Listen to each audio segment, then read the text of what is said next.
अमरावती जिल्ह्यातील नांदगाव खंडेश्वर शहरासह तालुक्यात मुसळधार पावसाने अक्षरशः थैमान घातले आहे। तब्बल 12 तासाहून अधिक काळ झालेल्या जोरदार पावसामुळे शेती पिकांचे मोठ्या प्रमाणात नुकसान झाले आहे।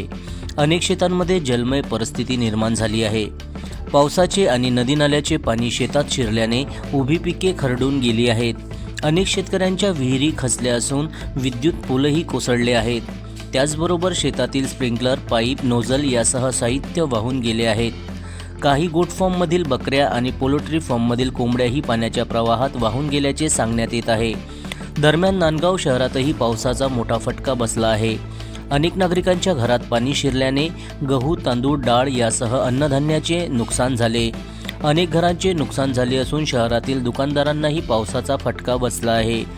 आधीच बोगस बियाण्यांच्या समस्येमुळे संकटात सापडलेल्या शेतकऱ्यांसमोर आता अतिवृष्टीचे नवे संकट उभे ठाकले आहे। या पार्श्वभूमीवर नुकसानग्रस्त शेतकऱ्यांनी शिवसेना उद्धव बाळासाहेब ठाकरे पक्षाचे नांदगाव खंडेश्वर नगरपंचायतीचे गटनेते तथा नगरसेवक प्रकाश मारोटकर यांच्या नेतृत्वाखाली तहसील कार्यालयावर धडक दिली।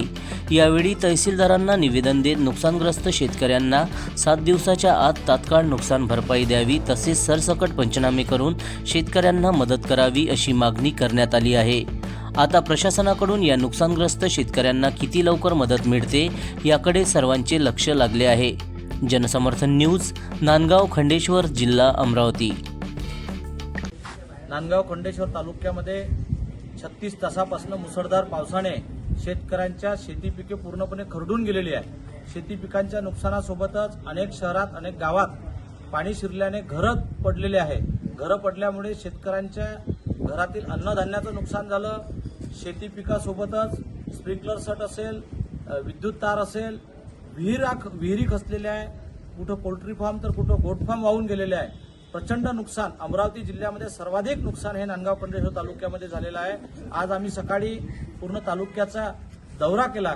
या दरम्यान प्रशासनाचे अधिकारी कुठेच आले नाही, म्हणून आज तहसीलदार आणि तालुका कृषी अधिकाऱ्यांना आम्ही घेराव करून निवेदन सादर केलेलं आहे शिवसेनेतर्फे की तात्काळ आजच्या आज सर्वेक्षणाची गरज नाही, कारण 100% नुकसान झालेलं आहे। शेतकऱ्यांना 7 दिवसाच्या आत या अतिवृष्टीची नुकसान भरपाई द्यावी, अन्यथा आम्ही तीव्र आंदोलन करू असा इशारा आज प्रशासनाला आम्ही या ठिकाणी दिलेला आहे।